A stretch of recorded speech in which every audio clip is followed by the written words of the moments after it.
Bueno, y como quiero empezar, yo voy a moderar esta mesa, voy a empezar con las presentaciones, aunque ya algunos ya a Paco le conocéis de sobra, pero quiero empezar un poco con las presentaciones de ambos ponentes. Francisco Gracia. Paco es licenciado en Ciencias Económicas y Empresariales por la Universidad de Zaragoza y tiene el título de Magíster Universitario en Auditoría por la Universidad de Zaragoza. Es economista, auditor, experto contable y asesor fiscal. Socio de despacho profesional de asesoramiento fiscal y contable que se ha integrado en la firma de servicios profesionales PKF ATES, además, justo ahora yo creo que más o menos un año. Un año. Un año. Sí, un año. Actualmente Paco es además decano del Colegio de Economistas de Aragón, presidente del Registro de Expertos Contables, vicepresidente de Economistas Contables del Consejo General de Economistas, ocupa varios puestos en el Consejo General de Economistas, como vocal del Consejo Asesor del Registro de Economistas y Auditores, contador interventor del Consejo General de Economistas y miembro del Comité de Sostenibilidad y Resiliencia del Consejo General de Economistas. Paco, además, es vocal del Tribunal de Defensa de la Competencia de Aragón. Y José Antonio Gonzalo Angulo. José Antonio es catedrático emérito de Economía Financiera y Contabilidad de la Universidad de Alcalá. Ha dado clases también en las Universidades Autónomas de Madrid, Zaragoza y Pontificia de Comillas. Auditor, censor jurado de cuentas desde 1979. Miembro del Consejo Directivo del Instituto Censores Jurado de Cuentas desde 1986 hasta 1994. Miembro de AECA desde 1979 y tesorero de la Junta Directiva de la Asociación desde el 2017. Presidente de la Comisión de Expertos que elaboró el Libro Blanco para la Reforma durante el año 2001-2002, inspirando la reforma del Plan General Contable del 2007. Presidente del ICAC desde el 2009 hasta el 2012.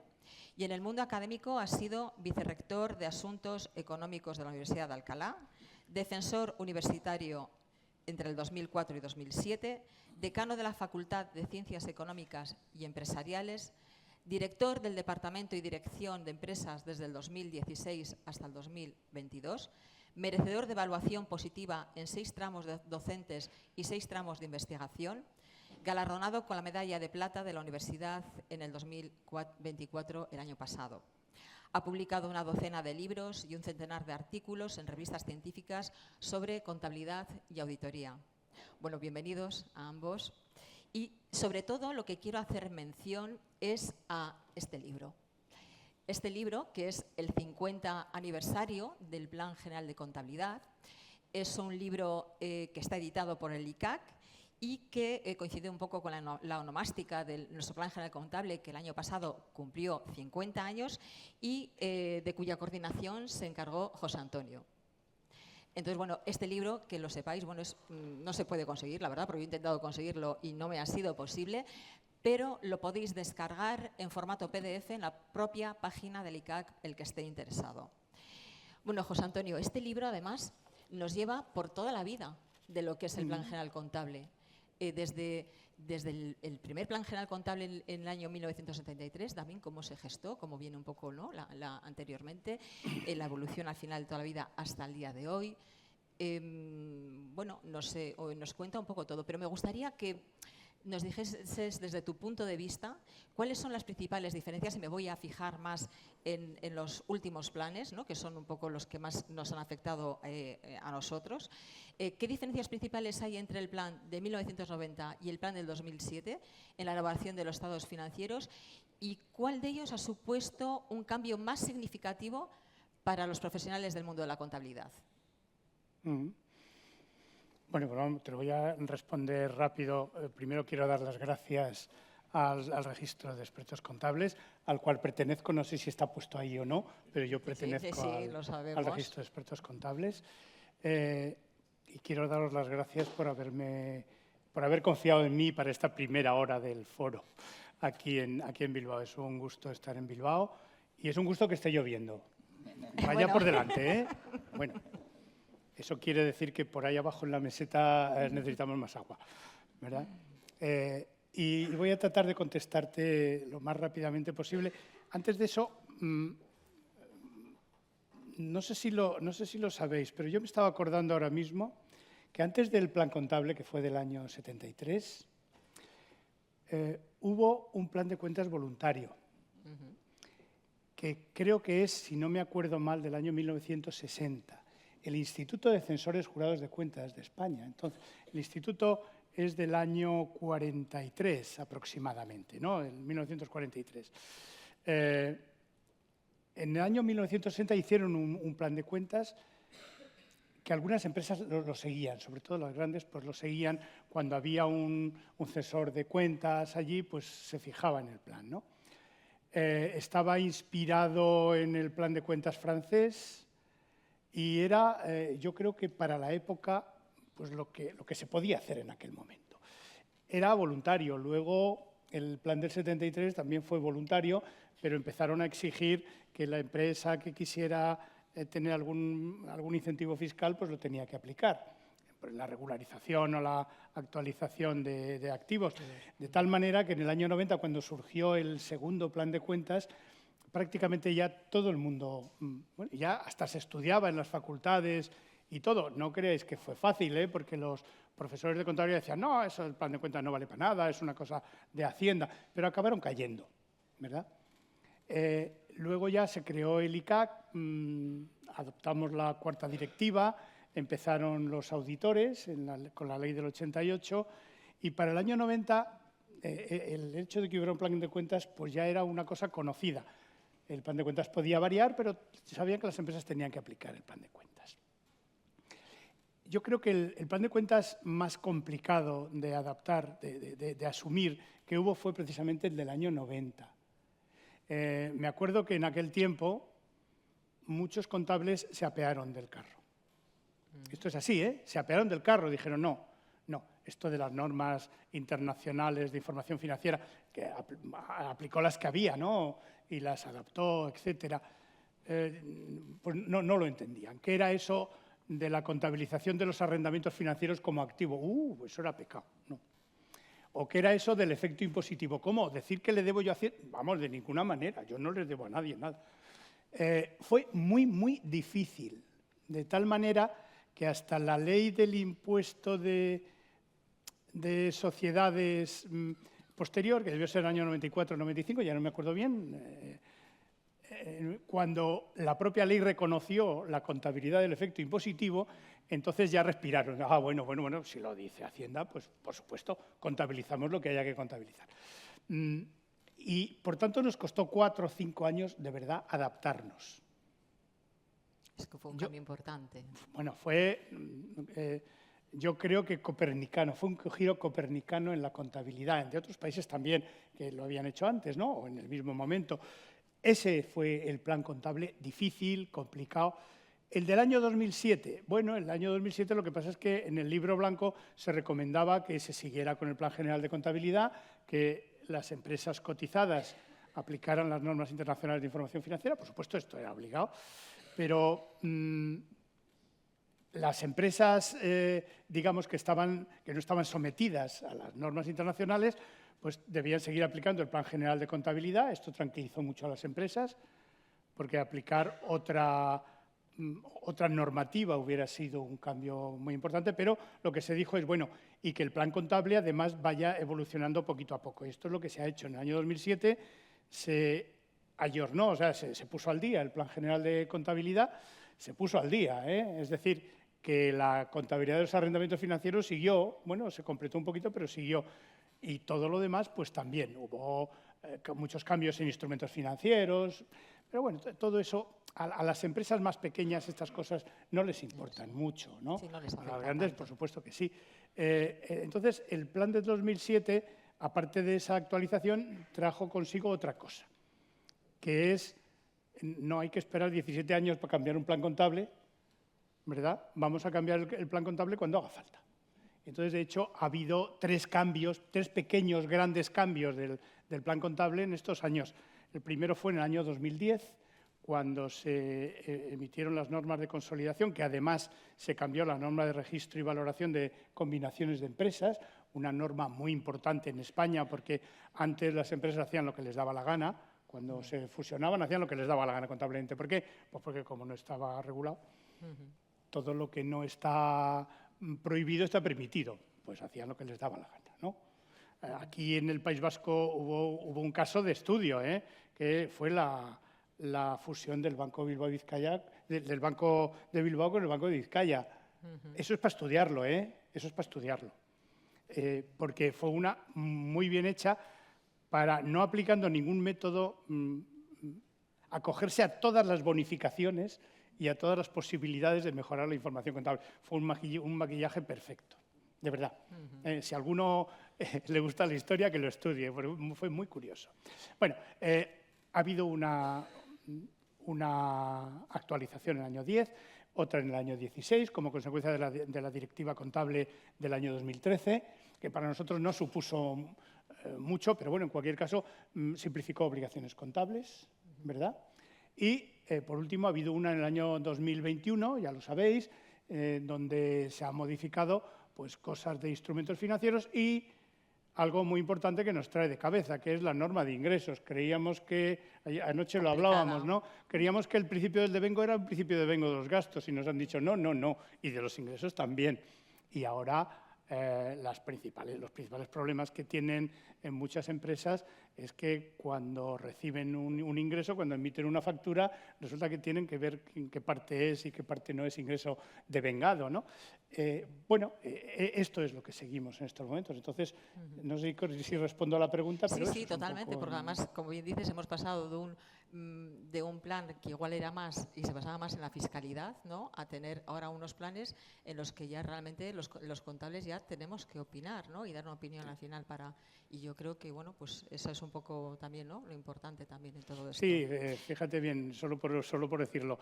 Yo cuento mucho la anécdota de que antes los contables les preguntábamos a los expertos fiscales qué había que hacer y ahora son los expertos contables los expertos fiscales los que vienen a la contabilidad. Oye, ¿esto se puede hacer? Bueno, totalmente. Ha cambiado, ¿eh? Totalmente. Bueno, la Unión Europea lo que está intentando a través de las normas internacionales financieras es armonizar toda la materia contable de todos los países que forman parte de la misma, ¿no? Y de hecho tenemos la última directiva del año 2022, por ejemplo, sobre materia de sostenibilidad, que también pues, hay que adaptarse a esta materia. Es decir, estamos en un mundo al final económico y financiero que está continuamente en cambio. ¿Qué cambios futuros pensáis que se pueden dar en el plan general contable y estos cambios al final cómo se tienen que hacer para adaptarse a todas las nuevas realidades económicas, tecnológicas? No. Bueno, pues, habla. Pues así aprovecho para saludar. Así te ganas el sueldo.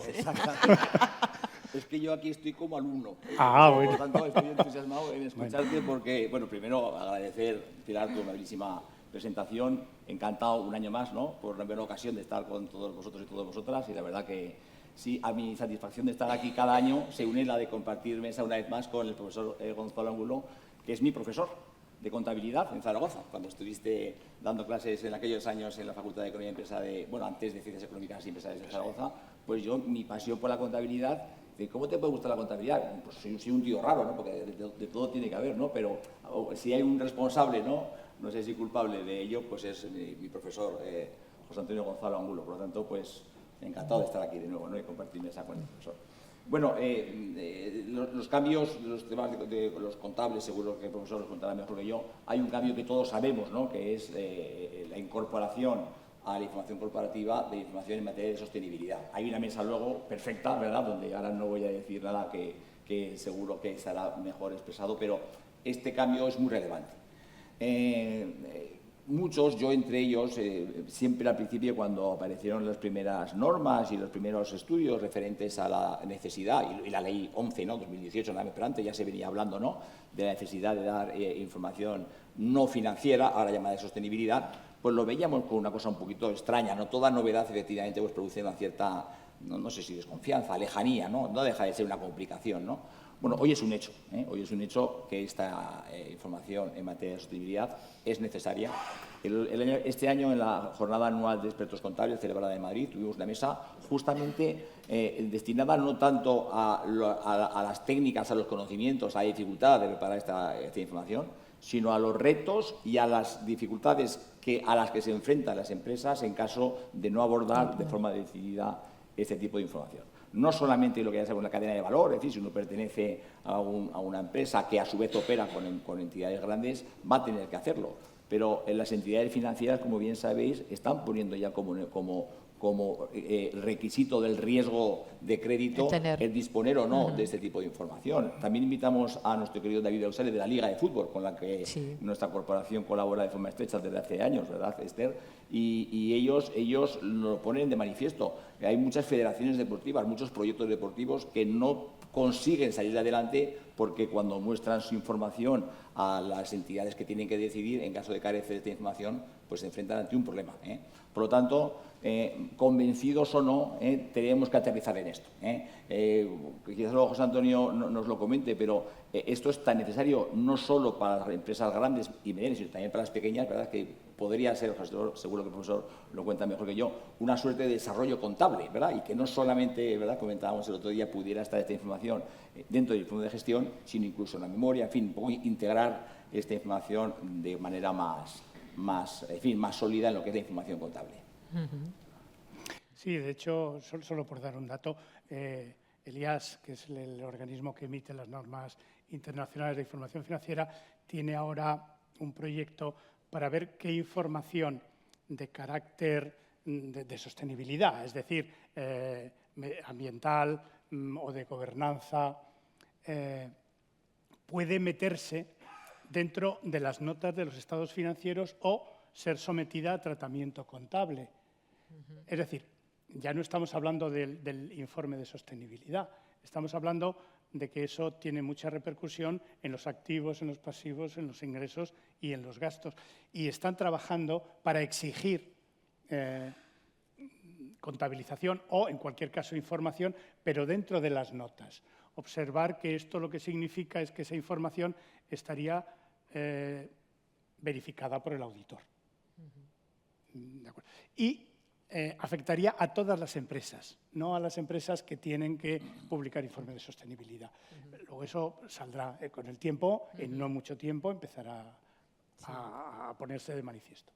Sí, que aunque las pymes al final no estén obligadas, van a tener que estar realmente obligadas, ¿no?, por esa cadena de valor, lo que estáis comentando, porque lo van a exigir, los bancos, las entidades financieras. Sí, pero que los activos valen más o menos, los pasivos valen más o menos y tenemos más gastos y a lo mejor hasta ingresos. Es decir, que bueno, sí, que hay una repercusión contable en todo esto. Claro, en el registro de expertos contables promueve el alto nivel de los servicios que prestan, ¿no?, los expertos contables. Y todos estos cambios, al final lo que estamos comentando es que realmente va a repercutir también nosotros. Tenemos que formarnos de alguna manera, porque estamos hablando de aspectos técnicos, bueno, pues que nada tiene que ver con el mundo de la contabilidad, sino totalmente diferente, ¿no? Esto realmente nos va a suponer un reto también, es decir, aquí en el tener que aprender todos estos nuevos aspectos técnicos. En ese sentido, ¿cuál puede ser el papel del experto contable en el futuro, en este entorno, y cómo tenemos que prepararnos? Bueno, como tú muy bien has dicho en tus palabras brillantes de apertura, la contabilidad la hemos puesto, no la hemos puesto en la mesa, ¿no?, de la profesión, estaba ya, solo falta, ¿no?, pero sí que estamos tratando de impulsar, ¿no?, y de conseguir que esta disciplina profesional pues tenga el prestigio que merece aquello a lo que se dedica, ¿no? Yo sí casi, ¿verdad?, seguro que el profesor nos podrá dar algunos antecedentes, ¿no?, de por qué quizás la contabilidad en nuestro país pues no goza del prestigio que goza en la mayoría de los países de nuestro entorno, ¿no? Y decirse contable en nuestro país pues no ha significado lo mismo, ¿verdad?, que significa en otros países del mundo, en la mayoría de ellos, ¿no? Seguro que el profesor nos podrá ilustrar por qué esto es así en nuestro país. Y evidentemente, pues todo lo que supone progresar en la imagen del contable, del experto contable, tiene que fundamentarse, cómo no, en una formación contundente, precisa y prolija, porque es verdad que las normas contables, contra lo que puede pensarse, pues están en permanente evolución. Yo soy un entusiasta también de la norma de ingresos, la norma internacional, de la que el profesor es un experto, porque efectivamente, porque cuando ya pensábamos que todos teníamos claro cuándo se devenga un ingreso, en general entrega de bienes, prestación de servicios, más o menos lo teníamos un poco claro, pues resulta que la norma 14, adoptando la NIF 15, pues nos habla de 5 etapas. Nos habla de identificar las obligaciones que hay dentro de un contrato, nos obliga a preguntarnos si hay contrato o no. Que muchas veces esto, bueno, y esto que tiene que ver, si yo fabrico sin contrato, pues eso no puede ser ventas nunca, por mucho que yo esté haciendo una cosa u otra. identificar las diferentes obligaciones que hay en los contratos y darles una valoración dentro del acuerdo conjunto a cada una de ellas. Hablo de esto como de tantísimas otras cosas, ¿no? La contabilidad requiere instrumentos financieros, no digamos lo que tenemos ahí. Si nos llamamos expertos contables no es solo porque lo seamos consecuencia de unas atribuciones que nos hemos dado, consecuencia a su vez, ¿no?, de unos criterios de acreditación, yo creo que exigentes, sino porque tenemos que mostrarnos a nosotros mismos y a los terceros, a la sociedad, a los usuarios de información financiera, que nos formamos permanentemente. Hay mucho que aprender en la contabilidad. La contabilidad es esto como todo en la vida, ¿verdad? Cuanto más estudias, más te das cuenta de que no sabes, porque siempre tienes recorrido que aprender y que mejorar. Luego, por supuesto que sí, desde el registro de expertos contables y desde el proyecto de experto contable. Cuando hablamos de expertos contables, hablamos de nuestro registro. Hay otro registro de expertos contables, que es el de AECA, con el que luego hablaremos. Por supuesto, estamos absolutamente convencidos que toda la colaboración va a suponer pues, un impulso, ¿no?, en el camino de consolidación de esta figura y, por supuesto, la formación tiene que ser uno de los ejes. Y lo es, como bien sabes, en nuestro registro, ¿no? Nosotros, más allá, como luego desarrollaremos, ¿no?, de trabajar en el campo del reconocimiento y de la acreditación, estamos también permanentemente tratando de poner al servicio de los miembros de los registros pues documentos de interés, ¿no? Luego comentaremos en la pregunta siguiente seguramente las guías que estamos desarrollando, etc. Luego la formación básica en cualquier profesión y, por supuesto, en la del experto contable, como no, pues como una más. Sí, bueno, solamente dos notas. La primera es que, efectivamente, en este país se ha sido muy reticente a reconocer la profesión de contable, ¿no? Eso tiene su origen histórico, porque aquí se crearon en el último tercio del siglo XIX las escuelas de comercio. Incluso luego después evolucionaron y algunas eran escuelas de comercio, se llamaba de altos estudios mercantiles porque daban también la titulación de intendente. Recordad que los intendentes estaban equiparados a economistas. Es decir, que se podía ser economista y entrar en el colegio de economistas bien por las escuelas de comercio o bien por las facultades, ¿no? Bueno, por tanto, desde el punto de vista académico sí se desarrollaron los estudios de contabilidad. Desde el punto de vista del reconocimiento oficial, pues aquí en cualquier ciudad española para ser fontanero hay que tener un título, y te examinan, y tienes tu responsabilidad. Para ser contable no hace falta ser nada. Nada. Vamos, un fontanero puede ser contable. Así es, claro. Hoy en día sí. Solo hemos reconocido como profesiones económicas aquellas que nos obligaban. En realidad solo hay dos profesiones económicas, actividades económicas reconocidas. Una son los auditores, porque nos obligó la directiva, y otra es los actuarios de seguros, también porque nos obligaba a Europa. Es decir, es que las empresas de seguros tienen que tener un informe del actuario, y los planes de pensiones, etcétera, ¿no? Tienen que tener. Y ya está. Y entonces hemos ido... Y bueno, yo lo que digo es que no es lógico tener el grado mayor de la profesión contable, que es auditor, y no tener nada debajo. ¿Cómo que? Es que no hay otras cosas.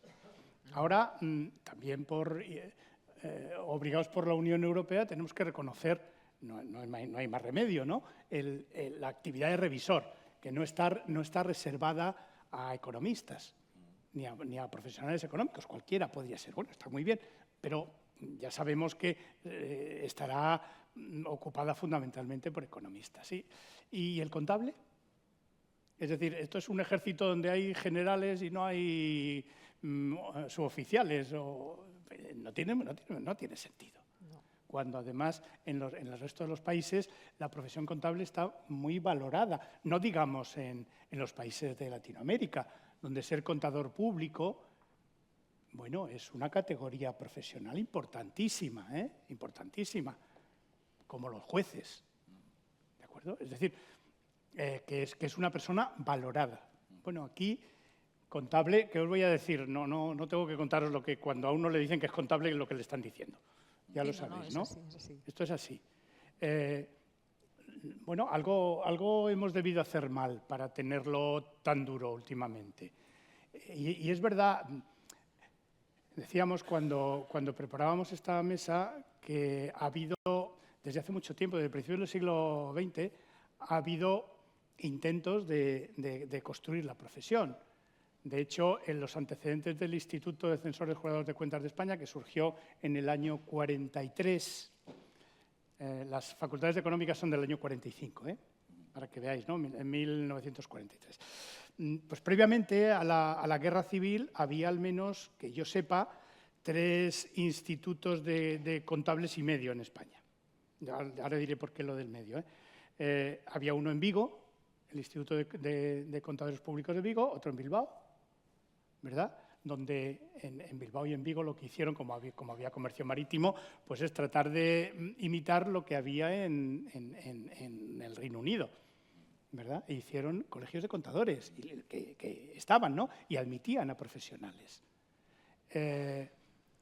No estaba reconocida la profesión, pero ellos trabajaban. También hubo en Barcelona, y el medio este que digo fue de Madrid, que se creó en el año 36, pero no funcionó, por razones obvias, ¿no? Porque estalló la Guerra Civil, ¿no?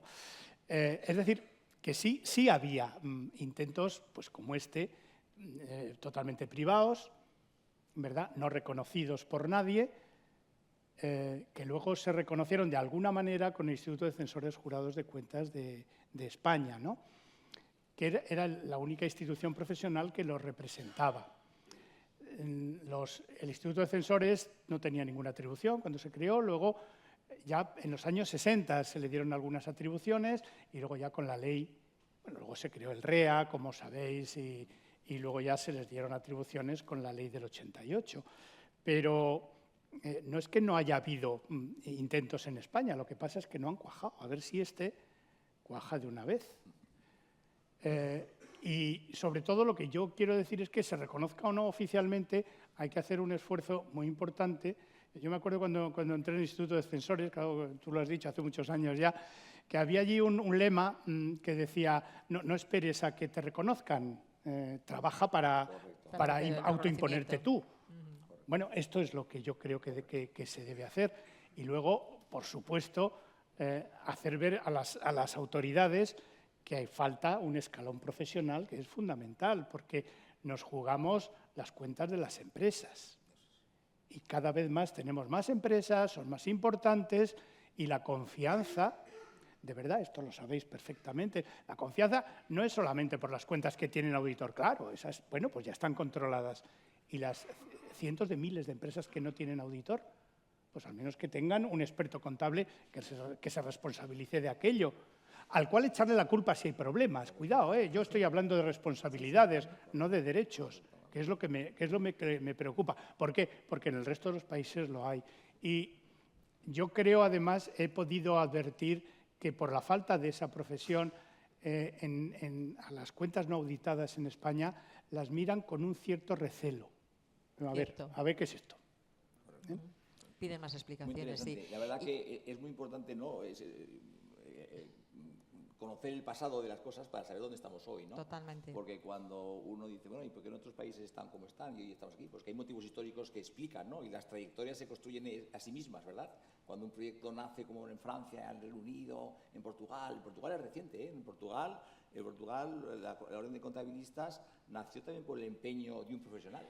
Hace solo 35 años.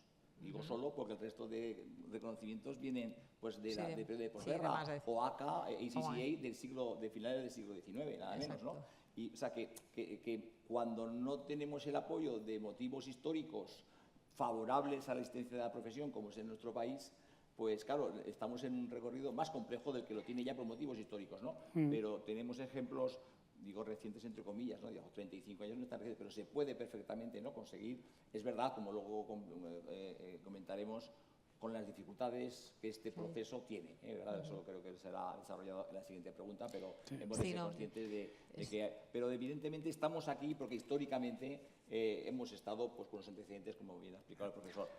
Ahora que hablas de ACA, ACA es el Instituto de Contadores y de Auditores más extendido del mundo. Correcto. Probablemente sea el que tenga más miembros. Quizá el ACP en Estados Unidos a lo mejor tiene más miembros, ¿no? Pues debe tener 1.200.000, una cosa así. Pero ACA está en todos los países del mundo. Si no está en los 198 de las Naciones Unidas, pues está en 4 o 5 menos. Pero está en todos los sitios. En España, los másteres que hacemos de contabilidad y auditoría están recurriendo a ACA para su reconocimiento. Entonces, es muy curioso, los estudiantes españoles pueden ser reconocidos mucho más deprisa por un instituto que es internacional, es ACA, aunque tiene origen británico, antes que por los institutos de contables en España. Y os aseguro que eso es así, es decir, van los de ACA, esto además porque hacen propaganda activa. Dicen, vamos a ver, dame tus programas de máster. Pues mira, yo tengo 14 módulos, 15 módulos, lo que sea. Estos señores que están contigo tienen convalidados 7. Y es una manera de meterlos en el asunto. No obstante, nosotros con ACA no podemos competir, ¿no? Solo tenemos 10 años, ellos tienen 120, ¿no? Pero es verdad que también, como bien sabes, y saben seguro muchos compañeros, muchos estudios de posgrado en universidades españolas, como la tuya y otras tantas, ¿verdad?, pues han entendido como atractivo para estos estudios de posgrado o máster, pues sumarse al proyecto de experto contable español, de forma que la superación de estos posgrados o másters, pues en paralelismo a como existe en el ROAC, ¿verdad?, pues les exime de aquellos compañeros que quieren incorporarse al REC por la vía 3, la del examen, y les dispensa de hacer el examen teórico. Y esto estamos encantados de observar que al menos 8 universidades españolas, y sabemos que otras muchas más están interesadas, pues se suman a este proyecto porque entienden que ofrecerles esta ventaja a los alumnos pues enriquece y da mayor visibilidad y mayor atractivo a estos estudios de posgrado. Por lo tanto, el desarrollo, el reto que tenemos, la verdad, es apasionante. Tampoco me quiero poner grandilocuente, ¿no? Pero como bien decía José Antonio, estamos haciendo nada más y nada menos, no nosotros, entre todos, porque esto estáis aquí vosotros porque le dais impulso a ello. Aquí nosotros no somos más que mano de obra, ¿no?, del proyecto, ¿no?, de tratar de este reto que históricamente tiene estos antecedentes, pues tratar de poner la contabilidad al nivel que merece, insisto, aquello a lo que realizamos y tal como existe en los países de nuestro entorno. No, y tenéis toda la razón. Es decir, aquí la contabilidad, la verdad es que nunca se le ha dado valor. La verdad que es un poco, ¿no?, al contable no se ha dado valor. Pero realmente no solamente por el tema de las empresas, desde el punto de vista de las empresas, la importancia que tiene, es que incluso dentro de las propias administraciones públicas, ¿no? Es decir, precisamente en otros países el experto contable tiene una gran importancia porque lo que está también es garantizando que se están pagando los impuestos adecuadamente y que hay un control sobre todo esto, ¿no? Entonces, es decir, hay un interés público, sinceramente, en que todo esto también tenga unos profesionales cualificados, reconocidos. Y para cualquier usuario, al final, de esta información, inversor o quien... En los requisitos que Europa establece pues para aceptar o no los proyectos de incorporar nuevas profesiones, ellos tienen que tener presente, cómo no, los temas de utilidad pública, Totalmente. Los temas de proporcionalidad, es decir, que aquello que se exija porque tenga efectivamente una utilidad pues para la sociedad, ¿no? Y una de ellas es el cumplimiento tributario. Claro que sí, los fiscalistas lo sabemos, ¿no? El artículo 10.3 de la Ley de Impuestos Sociales dice la base imponible es el resultado contable. Como bien decía José Antonio, la fiscalidad se plegó a la contabilidad. Claro, y la adecuada tributación de las entidades, de las sociedades en general o de todo tipo de entidades que basan su tributación en la contabilidad, ¿cómo no va a ser relevante que esté bien hecha? Tiene nada menos que un impacto tributario de primer orden y, por lo tanto, los tributos, como bien sabemos, contribuyen al bienestar de las sociedades, a todo lo que es el objeto de un país, ¿no? Exactamente. Sí, también recordábamos en la preparación de esto que en los años 80 hubo un proyecto de ley, un borrador, realmente no fue un proyecto de ley, procedente del Ministerio de Economía, era la época Boyer, ¿no?, en el que se reconocía a efectos fiscales la existencia de expertos fiscales, pero el experto fiscal tiene que ser experto contable primero, claro, luego se ha demostrado. No solo hay que saber impuestos, además hay que saber la contabilidad, que es la base de los impuestos. Y sí, pero se abandonó, porque no pareció interesante o por lo que sea, ¿no? Hubiera sido un gran antecedente, ¿verdad?, tener una Totalmente. acreditación fiscal. Ya digamos que las autoridades habrían tenido un antecedente de decir, estoy reconociendo unos conocimientos en una determinada profesión. Eso pasó en Portugal, ¿eh? Eso es, en Portugal.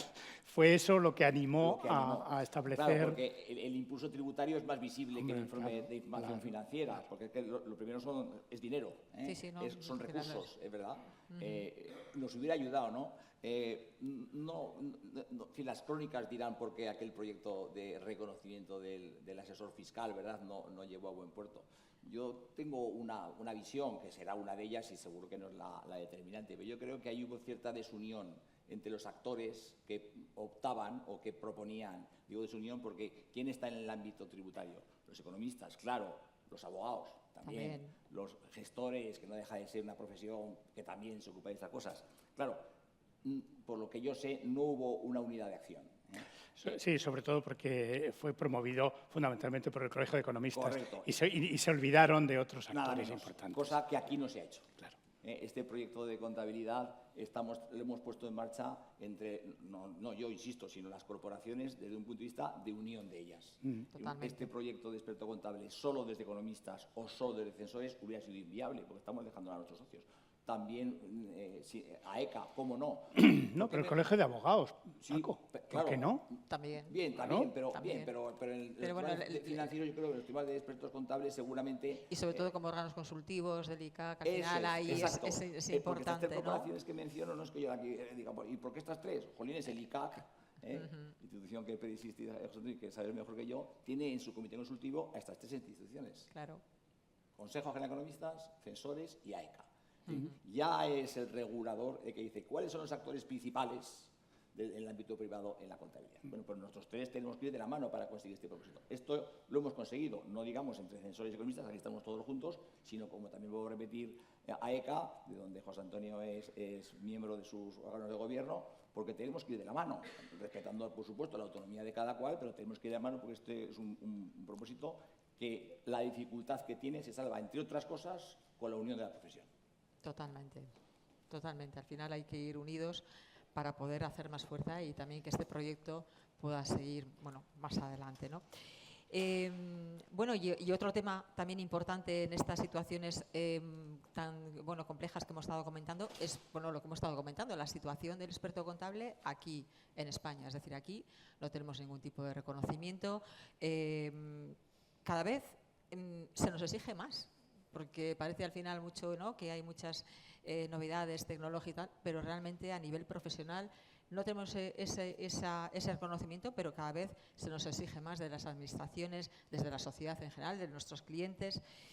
Bueno, somos conscientes de que, como habéis comentado, el camino es largo, el camino no es fácil, pero bueno, lo que sí me gustaría trasladar es a todos los que están aquí oyendo y que vienen aquí todos los años, pues que ver realmente qué les podemos contar, ¿no?, de diferencias. Es decir, en qué situación estamos diferente con respecto al año anterior, ¿no?, para que vean también que, aunque es difícil, realmente desde el Consejo Directivo se están dando pasos, no se para, ¿no?, en el camino de obtener este reconocimiento, el acercamiento a las agrupaciones, como has comentado, qué conversaciones están teniendo con el ICAC, poco también desde el punto de vista del ICAC, y qué perspectiva podemos tener, ya no voy a decir a medio plazo, pero en el corto plazo. Bueno, efectivamente, nosotros estamos trabajando, nosotros son las corporaciones, nosotros, como digo, el REC no deja de ser un instrumento, en el caso del REC, de las corporaciones, de economistas y de instituto, y sus máximos representantes están en permanente contacto no solo con el ICAC, sino con el gobierno, con la Secretaría de Asuntos Económicos, cuya dirección, antes Amparo López Novilla, ha cambiado recientemente al hilo del cambio también de ministro de Economía. Por lo tanto, las conversaciones que estamos teniendo ya son en ese nivel. ¿Qué nos encontramos? Pues francamente, nos encontramos pues con una respuesta de comprensión, de entender lo que estamos haciendo, pero es una respuesta de cierta resistencia al cambio, francamente. El ICAC en un primer momento, y ahora también, le parece un proyecto que es razonable, pero claro, estamos hablando de un cambio legislativo, donde hay actores que les cuesta comprender que esto hay que llevarlo adelante. Es un reto difícil, es un reto que conocemos su dificultad cuanto más trabajamos en él. desde fuera podía parecer inicialmente, ¿no? Yo sí con mi confieso, casi entusiasmo patológico, no, esto lo conseguiremos, lo conseguiremos, esto no quepa duda. El trabajo, si fuera imposible, no estaríamos trabajando en ello. Pero es verdad que los tiempos, las conversaciones, las reuniones nos ponen de manifiesto que es un camino difícil. Es un camino difícil, francamente, sí. que, por supuesto, vamos a seguir trabajando denodadamente para ello, con unión de otras profesiones. Aquí, al final, consiste en llegar al convencimiento. Esto es un poco una estrategia, os diría casi de lluvia fina, no podemos llegar y ganar. No, esto hay que hacerlo con el entusiasmo basado en el convencimiento de la necesidad del proyecto y con el apoyo inequívoco de las dos corporaciones. Es verdad que cuando las corporaciones se reúnen con el Ministerio, claro, hay muchos proyectos.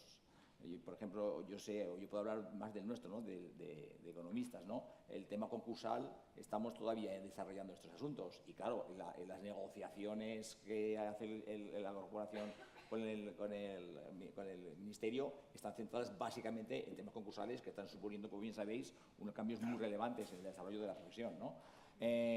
Otro asunto importante es los temas de sostenibilidad, ¿verdad? Donde ahora mismo tenemos un papel muy relevante en el desarrollo de esta materia y también ahí estamos con acuerdos y negociaciones. No es fácil, es un reto que, por los motivos que hemos comentado, pues tiene su dificultad. José Antonio seguro que ahora podrá comentar también su punto de vista, pero estamos trabajando denodadamente para que las dudas, las inercias, permíteme también que meta este término, ¿no?, que pueda tener el Ministerio pues, para poder conseguir nuestros propósitos, lo vayamos venciendo a base de trabajo, de alianza y de convicción. Sí, bueno, y yo además es que antes lo hemos dicho, la brecha, en la mena que tenemos que seguir, nosotros al menos, desde el punto de vista contable, es la faceta fiscal. Porque esa es, claro, en España hay un actor muy importante que es la Comisión Nacional de los Mercados y la Competencia, que se ha negado absolutamente a que haya ninguna profesión que tenga reserva de actividad. Es decir, hay que demostrarle muchas cosas, etcétera. ¿Cómo se puede hacer? Ir yendo allí y decir, no, el Código de Comercio, no harían ni caso. No, mire usted, que ser contable, el que más valga. ¿Cómo que el que más valga? ¿Qué es eso? ¿Qué es eso de que más valga? Y arquitecto también, el que más valga, el que mejor dibuje. ¿Cómo es eso? Bueno, pues la brecha en la que hay que seguir trabajando es en la brecha fiscal, está clarísimo.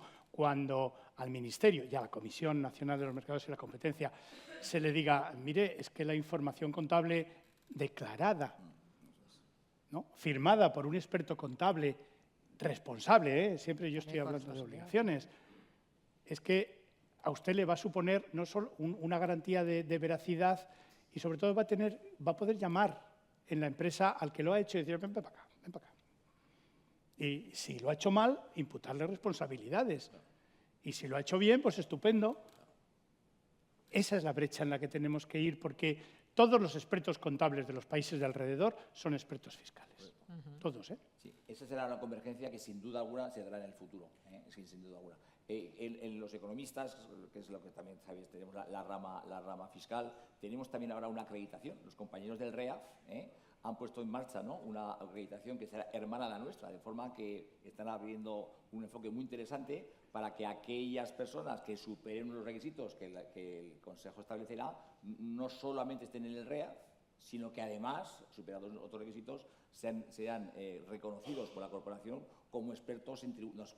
No sé cuál será la denominación, que existe ya, pero no me la sé, pero es un camino muy interesante. Digamos que en nuestra corporación el papel de las acreditaciones profesionales es un tema estratégico. Y las acreditaciones profesionales, si cogen peso y fuerza y relevancia a nivel privado, sin ninguna duda tendrán más impulso para ser reconocido a nivel público. Ya existió en la fiscalidad, como decíamos antes, un intento hace unos años, y este puede ser otro embrión para que sea reconocido también una acreditación fiscal, donde necesariamente, vuelvo a decir, deberá también haber un acuerdo entre todos los actores que operan en el mundo fiscal y tributario de nuestro país. Sí, una última cosa. Aquí estamos en un régimen foral, bueno, o en 3 regímenes forales, más Navarra, ¿no? A lo mejor ahí hay un campo de trabajo, claro, sí, porque puede haber autonomía en el reconocimiento de profesionales, ¿no? Aquí, en el País Vasco y en Navarra. Me da que hemos Sí, dado, sí, ahí. me da que has dado una clave por el asentimiento de Iñaki, me parece que hemos dado alguna. Luego hablaremos. Eso es. Bueno, pues nada. Sí, está claro que bueno, desde lo que son las diputaciones forales no tienen competencia de lo que estamos hablando, ¿no? En cuanto a la figura del experto contable, y bueno, pues tienen otra serie de competencias que habría que analizar En la tributación, bien claro. en cuanto al final, bueno, pues cómo también pueden, bueno, pues una vía también a tener en cuenta y bueno, a poder comentar, ¿no? Porque es cierto que es, yo creo que una vía importante siempre cuando hablamos del tema del dinero y del tema de la recaudación, pues todos lo que están al final es intentando recaudar más y bueno, de hecho lo estamos viendo aquí en las diputaciones con el tema del ticket buy, del Batus, todo, bueno, pues siempre se intenta al final el tener un control, ¿no? sobre todo esto. La verdad que sí. Bueno, y por último, y porque sé al final que José Antonio nos vas a poner buena nota, al final, yo creo yo. ¿Qué nota tendríamos con respecto al grado de desarrollo de nuestra normativa contable con respecto al resto de los países de la Unión Europea? Pues muy rápidamente, yo siempre lo he dicho, en España se desarrolló la contabilidad gracias a que teníamos un plan de cuentas mucho en el año 90. En el año 90 teníamos el régimen contable más para empresas, digamos, no sometidas a las normas internacionales de información financiera, el régimen más elaborado. Ahora, todos los países han seguido un poco lo que hizo España en los años 90 y en la primera década de este siglo, que es, van adaptando como pueden, poquito a poco. ¿Veis? Por ejemplo, la norma de ingresos es dificilísima de adaptar. Pero es dificilísima de adaptar aquí en Francia, en Alemania, no tanto en el Reino Unido. Pero claro, debéis tener en cuenta que los institutos de contadores del Reino Unido pueden tener igual 150 o 160.000 miembros, Miembros. Fijaos con los números que nosotros damos, Sí, sí. que a lo mejor es la cuarta parte, y no somos la cuarta parte del Reino Unido, ¿no? Y, bueno, pues yo señalaría a Gran Bretaña como un país líder en la contabilidad, pero después de Gran Bretaña, Irlanda, que tiene el mismo régimen contable, probablemente España sea el país más desarrollado de la Unión Europea, más que en Alemania, por ejemplo, más que en Francia, ¿no? Donde todavía hay problemas por reconocer como activo el arrendamiento financiero, ¿verdad? De hecho, hacen un ajuste extracontable para reconocerlo, ¿no? Y nosotros llevamos ya 20 años o no sé cuántos, no, 22 o 23, haciéndolo. Y desde luego que Italia ahora, todos los países están tomando como referencia la normativa internacional y la están aplicando poco a poco, con más o menos retraso. Nosotros vamos muy bien, porque en 2 o 3 años la tenemos adoptada, y otros países pues van más poco a poco. Y entonces, quizá las diferencias van siendo cada vez menores, pero todavía España tiene una posición de liderazgo en lo que se refiere a la normativa contable. Incluso nosotros tenemos un plan general también de pymes, que no sé si tendrán también el resto. Sí, ¿no? lo tienen. Sistemas simplificados tienen casi todos los países. Y no digamos otros países como Alemania, como bien sabemos, ¿no? Donde la exposición de la contabilidad, ¿no? y de información financiera culturalmente está muy sujeta, ¿verdad?, a unas restricciones que ellos se sorprenden, ¿no? No solamente desde el punto de vista de elaboración de la contabilidad, sino de la concienciación que tenemos los usuarios de información financiera en nuestro país, que debemos ser transparentes y no tener mayor problema en ofrecer nuestras cuentas a los usuarios, cosa que no ocurre en otros países, que es llamativo, ¿no? Esto que tú dices es fundamental. Aquí la contabilidad, los estados contables son transparentes. Tú vas al registro mercantil y sin ir al registro mercantil te conectas con registradores y sacas cualquier cuenta anual. Cuidado, esto no es fácil en otro país, ¿eh? Esto no es fácil. Bueno, pues muy bien. Pues muchas gracias por vuestras aportaciones. ¿No les vas a dejar que pregunten nada sí, o algo? Hombre, perdón. No sé, yo. Perdón. Se me había ido, Un compañero me había olvidado. Hombre, Nerea, si tira aquí. Don Chema ha pedido la palabra. Mira a ver qué Por preguntas, favor. por favor, ¿eh? Por favor, debes. Señor Valdecantos. 2 cosas, no sé a quién, a Paco o a José profesor. Antonio. La primera, la directiva del tamaño de entidades. ¿Qué nos podéis decir? Yo el otro día lo vi en el ICAP y no me enteré de nada. Entonces se lió con la normativa, tanto el Código de Comercio, con el texto refundido a la Ley de Sociedades de Capital, como la Ley de Auditoría, pero al final no dijo si las cifras eran las que hemos hablado, las que hemos dicho, las que hemos defendido. No sé si os podéis decir algo, Paco, José Antonio, en qué fase estamos y cuándo se espera. Y la segunda, si vamos bien. ¿De qué? Vamos bien en la información contable. ¿Se entiende? En el último cambio, en el 2021, tuvimos que hacer una chuleta, Paco, ¿te acuerdas? Para entenderla a los expertos contables. Sí. Los expertos contables. A mí me preguntan las entidades que, claro, dicen, un activo financiero a coste amortizado. Empieza a decirme que el amortizado soy yo, no él. Pero luego digo, es un cliente, y dice, Es decir, entendemos la información financiera, no solo los expertos, sino el que la lee. ¿Vamos bien? Es mi pregunta. Han pasado 50 años del Plan General Contable y yo tengo mis dudas, porque nos preguntan qué es lo que podemos hacer, qué es lo que decimos el que formula esas cuentas anuales, esos estados financieros y ese complemento de la memoria y, en su caso, el informe de gestión. No se podía hacer más entendible. El 98% en Europa son pymes, que sepa yo, eso lo dice la EFA. ¿Vamos bien? Sin más, contestadme lo que queráis, por favor. Bueno, es verdad que la exposición del otro día no quedó del todo clara, ¿no? Entonces yo tampoco ahora querría apuntar más confusión, ¿no?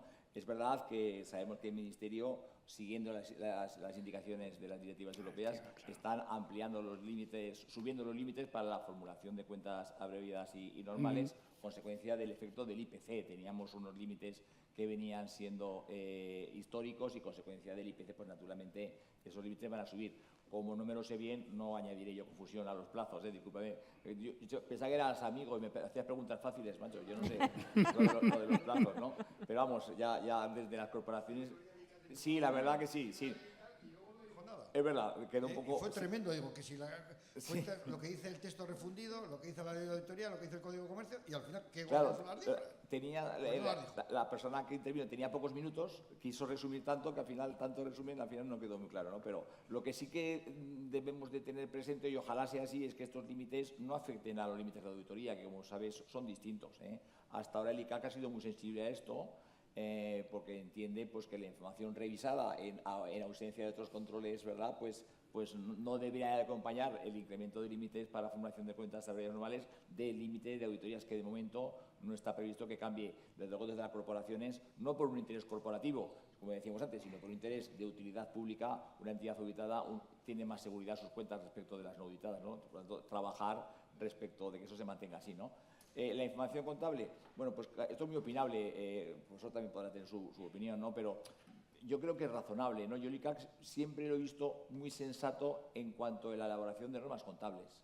Tenemos un plan de pymes abreviadas, tenemos un PGC normal, se ha ido adaptando a las normas internacionales de contabilidad a un ritmo sensato. Hemos tenido, en mi opinión, unos fenomenales subdirectores generales de contabilidad, CNDK, tanto Juan Manuel como ahora María Dolores, con pasos que yo he entendido siempre muy sensatos, ¿no? Por lo tanto, yo creo que todo se puede mejorar, pero mi grado personal de satisfacción es muy razonable, ¿no? Ya. Esa pregunta que has planteado es bastante importante. Mira, yo he estado durante muchos años traduciendo las normas internacionales de información financiera. Ahora pertenezco al comité de traducción, pero ya no las traduzco yo. Y claro, este es el problema de tomar un cuerpo normativo originalmente redactado en inglés. Claro, hay que adaptarlo. Los franceses tienen el mismo problema, y los italianos y los alemanes, ¿no? Y entonces hay que tomar los nombres que a uno le parecen mejor. Entonces, yo os podría explicar por qué se llama coste amortizado, porque es absolutamente preciso. Es que es un coste amortizado. Dice, bueno, pero eso no amortizo yo. No, es que es un coste amortizado, igual que el inmovilizado material, igual. ¿Qué régimen se aplica al inmovilizado material? El coste amortizado, ¿verdad que sí? Bueno, pues a los préstamos que la empresa da, coste amortizado. Dice, bueno, y lo aplico al pasivo. Bueno, ya ahí empezamos a irnos por el efecto espejo al otro lado, y no es un coste amortizado, sino un coste capitalizado. Es decir, es justo al contrario. Pero bueno, tiene el origen de la normativa que en principio se redacta en inglés, y lo bueno es que ahora en todos los países del mundo se llama igual. Es decir, que en Francia y en Italia y en Portugal se llama exactamente coste amortizado. Y sabemos de lo que estamos hablando. Cuando hace 20 años que no teníamos ese término común, hablábamos de cómo se contabilizaban los préstamos, cada cual estaba pensando en un modelo diferente. Y lo que te digo, lo de coste amortizado no se entiende, ¿sabes por qué? Porque es un término bancario. No, es un término tomado de la banca, porque resulta que quienes elaboraron la NIC 39 eran expertos bancarios y utilizaron la terminología de la banca. ¿Qué sucede? Pues que las empresas normales no son bancos. Y las empresas, claro, el banco ve las cosas más bien desde el activo, que es lo que le da rentabilidad.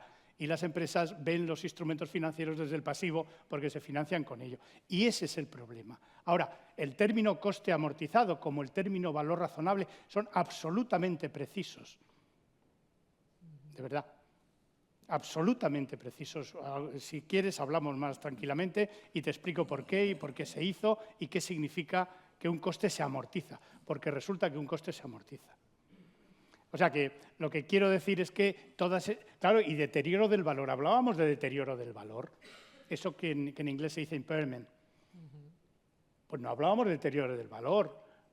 Pues algunas empresas hacían provisiones de inmobiliario. Uy, qué complicado eso, y no las hacían además. Ahora lo del deterioro del valor es un auténtico problema internacional. Bueno, ¿y cómo traducimos impairment? Tiene una traducción al castellano, ¿eh? ¿Verdad que es envilecimiento? En Hacienda se decía, recordáis, ¿no? Se decía envilecimiento, pero eso se puede poner en una... Qué fuerte, ¿no? Así que tuvimos que basarnos en traducciones de Estados Unidos, un país donde se habla mucho castellano, como sabéis, ¿de acuerdo? Debe ser el segundo país de habla castellana después de México, y allí lo habían traducido como deterioro del valor. No deterioro solo, porque deterioro es un término físico, deterioro del valor, ¿verdad? Y como eso, os puedo decir 50 o 60 términos que tienen un determinado significado. Claro, tú dices, ¿y un ciudadano de a pie entiende eso? No, pero tampoco entiende una sentencia del tribunal civil correspondiente, claro que no. Para eso estamos los expertos contables, ¿no? Para decirlo. Pero bueno, lo del coste amortizado me ha llegado al alma, ¿eh? ¿Alguna pregunta más? Si no me preguntas únicamente por mi parte, ¿Sí? una última reflexión. ¿Cómo no? Querría, como un poco colofón a mi intervención, ¿no? Manifestar desde el REC y desde las corporaciones que lo promueven el más completo convencimiento de que el camino que nos queda por recorrer para el reconocimiento de la figura de experto contable es un camino difícil, pero que vamos a poner todo nuestro empeño en conseguirlo. Es una finalidad loable, necesaria en nuestro país. Los actores estamos convencidos de su consecución. Costará más, costará menos, pero no vamos a aflojar en nuestro empeño de esta tarea que incumbe a todos nosotros. Y además con las alianzas con otras instituciones. Así que estamos en ello y no aflojaremos, no aflojaremos. Pues muchas gracias, Paco, por estas palabras, la verdad. Yo creo que además es cierto, es un camino difícil, pero no hay que desistir, y yo creo que eso, aunque a pesar de que nos estemos encontrando con piedritas en el camino, sabemos continuamente, parece también, pero bueno, es que es algo, yo creo que ni tan siquiera habría que defenderlo, tal y como estamos en el resto, ¿no?